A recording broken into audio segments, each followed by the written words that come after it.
ഇതെന്തേ മുന്നേ സംഭവിച്ചിട്ടില്ല എന്ന് മാത്രമായിരുന്നു എന്റെ ചിന്ത. എന്തേ ഇത് സംഭവിക്കാതിരുന്നേ എന്ന് മാത്രമായിരുന്നു ഞാൻ ആലോചിച്ചിരുന്നേ. അങ്ങനെ ആലോചനക്ക് ഒരവസാനം എന്ന നിലയ്ക്ക് അത് സംഭവിച്ചു സുഹൃത്തുക്കളെ, അത് സംഭവിച്ചു. എന്തെന്നറിയില്ലേ?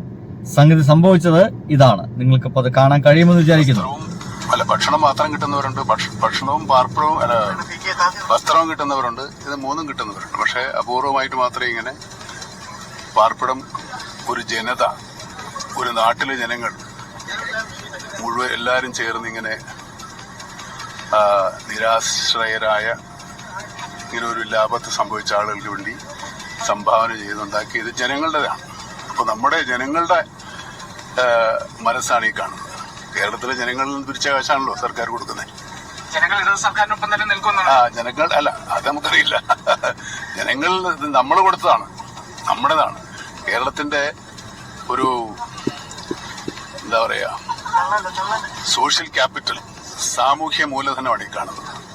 നമ്മുടെ മറ്റുള്ളവരോടുള്ള അനുതാപവും സഹതാപവും ഉണ്ടെന്നുള്ളത് കേരളത്തിലാണ് ഏറ്റവും കൂടുതൽ സോഷ്യൽ ക്യാപിറ്റൽ ഉള്ളത്.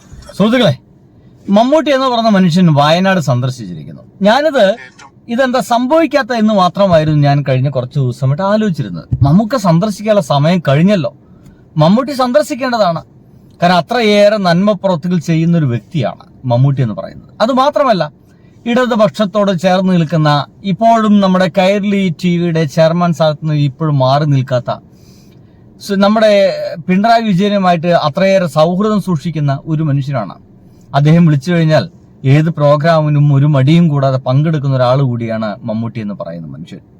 അദ്ദേഹം വയനാട് സന്ദർശിച്ചിരിക്കുന്നു. നമ്മുടെ ആ ഒരു വയനാട് ദുരന്തം പെട്ടവർക്ക് വേണ്ടിയിട്ട് നമ്മൾ നിർമ്മിച്ചു കൊടുത്ത, നമ്മുടെ ഗവൺമെന്റ് നിർമ്മിച്ചു കൊടുത്ത, പിണറായി വിജയൻ ഗവൺമെന്റ് നിർമ്മിച്ചു കൊടുത്ത, ഒരുപക്ഷെ ലോകത്തിൽ ആദ്യമായിട്ടായിരിക്കും ഇങ്ങനത്തെ ഒന്നും സംഭവിക്കുന്നുണ്ടായിരിക്കുക. ആ ഒരു നിർമ്മാണ പ്രവൃത്തി, ആ വീടുകൾ കാണാൻ വേണ്ടിയിട്ട് ഇദ്ദേഹം അവിടെ എത്തിയിരിക്കുന്നു.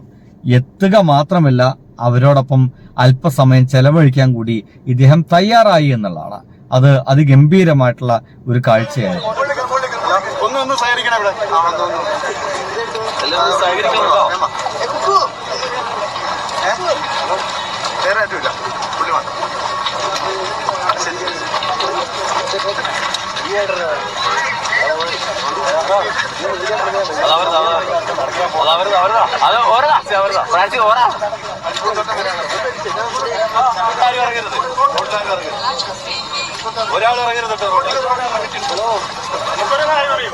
സ്വാഭാവികമായിട്ടും മമ്മൂട്ടി എന്ന് പറയുന്ന മനുഷ്യൻ വരുന്ന സമയത്ത് അപാരമായ തിരക്കവിടെ ഉണ്ടായിരിക്കും. തീർച്ചയാണ് ആ തിരക്കവിടെ കാണാനുണ്ട്. പല ആളുകളും മമ്മൂട്ടിയുടെ അടുത്തേക്കെത്താനും ഒന്ന് ഫോട്ടോ എടുക്കാനും ഒരു സെൽഫിയിൽ പെടാനും വേണ്ടിയിട്ടൊക്കെ ആളുകൾ തിക്കും തിരക്കും കൂട്ടുന്നുണ്ട്. ആ കഷ്ടപ്പാടിന്റെ ഇടയ്ക്കെല്ലാം മമ്മൂട്ടി എന്ന് പറയുന്ന മനുഷ്യൻ ആ ഒരു വീടുകളിലേക്ക് എത്തുവാനും ആ വീടിന്റെ സൗകര്യങ്ങൾ കാണുവാനുള്ള ശ്രമം നടത്തുന്നുണ്ട് എന്നുള്ളതാണ്. അത് അവസാനം അദ്ദേഹം അവിടെ എത്തുകയും ചെയ്തു എന്നിട്ടാണ്. അങ്ങനത്തെ ഒരു വീഡിയോ കൂടി നിങ്ങളെ കാണിപ്പിച്ച് തരികയാണ് നല്ലതെന്ന് തോന്നിപ്പോകുന്നു. എവിടെ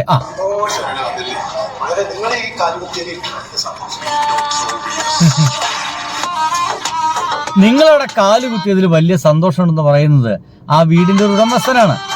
അത് സംശയമില്ല.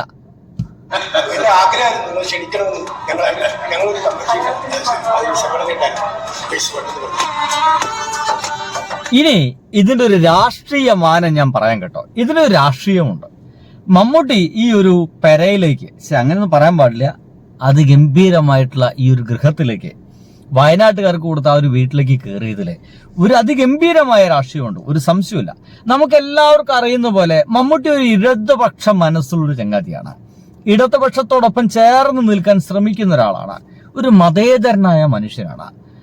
ഇതുവരെയും മമ്മൂട്ടി എന്ന് പറയുന്ന മനുഷ്യൻ തന്റെ ഭാര്യയായ സുൽഫത്തിനെ ആകെ കെട്ടിപ്പൊതിഞ്ഞ് ഒരുമാതിരി രൂപത്തിലൊന്നും കൊണ്ടുപോകുന്ന ദൃശ്യമൊന്നും കണ്ടിട്ടില്ല. അവർക്ക് ധരിക്കാൻ ഇഷ്ടമുള്ള വസ്ത്രം ഏത്, അത് മാന്യമായ വസ്ത്രം ഏത്, അത് ധരിപ്പിച്ച് ഇങ്ങനെ ആകെ മക്കനെയോ ബുർക്കയോ ഒന്നും ധരിക്കുന്ന ഒരു വേഷത്തിൽ നമ്മൾ ഇതുവരെയും മമ്മൂട്ടിയുടെ ഭാര്യയെ കണ്ടിട്ടില്ല. ദുൽഖറിന്റെ ഭാര്യയും നമ്മൾ കണ്ടിട്ടില്ല എന്നുള്ള കാര്യം വേറെ കാര്യം. അതെന്തായാലും പണക്കാർക്ക് മാത്രം ആക്സസ് ചെയ്യാൻ സാധിക്കും, പണക്കാർക്ക് മാത്രം അത്തരം സംഗതികളായിട്ട് മുന്നോട്ട് പോകാൻ കഴിയുള്ളൂ നമ്മുടെ കേരളത്തിൽ എന്ന രീതിയിലൊക്കെ സംഗതികൾ അവിടെ കിടക്കുന്നുണ്ട്. സംഗതി എന്തൊക്കെയായാലും എൻ്റെ ഒരു സന്തോഷ വാർത്ത എന്തെന്ന് വെച്ച് കഴിഞ്ഞാൽ, നോക്കൂ, ഈ പിണറായി വിജയൻ ഗവൺമെന്റിന്റെ ഏറ്റവും വലിയ നേട്ടങ്ങളിലൊന്നും, ഒരുപക്ഷെ പിണറായി വിജയൻ എന്ന് പറയുന്ന ആ ഒരു മനുഷ്യന്റെ പേഴ്സണൽ എടുക്കുകയാണെങ്കിൽ അദ്ദേഹത്തിന്റെ ജീവിതത്തിൽ ഏറ്റവും വലിയ നേട്ടം എന്ന് പറയുന്നത് ഈ നാട്ടുകാർക്ക് ഈ വെച്ചു കൊടുക്കുന്ന വീടായിരിക്കും. അത് അദ്ദേഹത്തിന്റെ ഭരണകാലത്തിൽ തന്നെ അദ്ദേഹത്തിന് കഴിഞ്ഞു എന്നുള്ളതാണ്. അത് ഉദ്ഘാടനം ചെയ്യാൻ കഴിഞ്ഞു എന്നുള്ളതാണ് ഏറ്റവും ചാരിതാർത്ഥ്യമായിട്ടുള്ള കാര്യമായിട്ട് ഒരുപക്ഷെ പിണറായി വിജയൻ പോലും കാണുന്നുണ്ടായിരിക്കും. അദ്ദേഹം ആ ഒരു പ്രോഗ്രാമിന്റെ സമയത്ത് അത് ഗംഭീരമായി ചിരിച്ച് സന്തോഷവാനായിരുന്നു എന്ന് നമുക്കറിയാം. നോക്കൂ, അങ്ങനെ പിണറായി വിജയൻ ഉദ്ഘാടനം ചെയ്ത ആ ഒരു സ്ഥലം കാണാൻ വന്നിരിക്കുന്നത് ഒന്നൊന്നര മനുഷ്യനാണ്. കേരളത്തിന്റെ മനസ്സാണ്, കേരളത്തിന്റെ പ്രതീകമാണ് മമ്മൂട്ടി എന്ന് പറയുന്നത്. കേരള മനസ്സാണ്. മോഹൻലാലൊന്നും അങ്ങനെ നമ്മുടെ കേരളത്തിന്റെ ഒരു പ്രതീകമായിട്ട് നമ്മൾ മുന്നോട്ട് വെച്ചിട്ടില്ല എന്നാണ് എനിക്ക് തോന്നിപ്പോകുന്നത്. പക്ഷെ അതേസമയം ഒരു ഉത്തമനായിട്ടുള്ള ഒരു ഭർത്താവ് എങ്ങനെയായിരിക്കണം, ഒരു ഉത്തമനായ മനുഷ്യൻ എങ്ങനെയായിരിക്കണം, ഒരു ഉത്തമനായ മനുഷ്യസ്നേഹി എങ്ങനെയായിരിക്കണം എന്നൊക്കെ നമുക്കൊരു ഉദാഹരണം പോലെ നമ്മുടെ മുമ്പിലേക്ക് നമുക്ക് മനസ്സിലാക്കാൻ കഴിയുന്ന ഒരു ചങ്ങാതിയായിട്ട് മമ്മൂട്ടി അപ്പുറത്തുണ്ട് എന്നുള്ളതാണ്.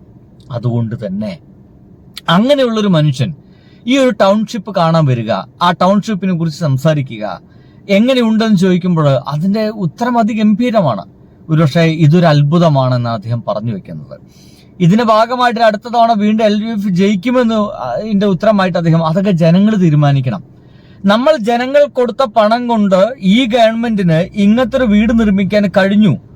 അതുകൊണ്ട് അടുത്ത തവണ ഏത് ഗവൺമെന്റ് വരണമെന്ന് ഇനി ജനങ്ങളാണ് തീരുമാനിക്കേണ്ടത് എന്നതിന്റെ അർത്ഥം തീർച്ചയായിട്ടും നമ്മൾ നിൽക്കേണ്ടത് ഇടതുപക്ഷത്തോടൊപ്പം തന്നെ എന്ന് പറയാതെ പറഞ്ഞു പോവുകയാണ് മമ്മൂട്ടി എന്ന് പറഞ്ഞ മനുഷ്യൻ. അതിനപ്പുറത്തേക്കൊന്നും ഇനി വേറൊന്നും അവിടെ സംഭവിക്കാനില്ല എന്നാണ് എനിക്ക് തോന്നിപ്പോകുന്നത്. എന്തായാലും അതിഗംഭീരം എന്ന് മാത്രം പറഞ്ഞുകൊണ്ട് ഞാൻ നിർത്തട്ടെ സുഹൃത്തുക്കളെ. ബൈ.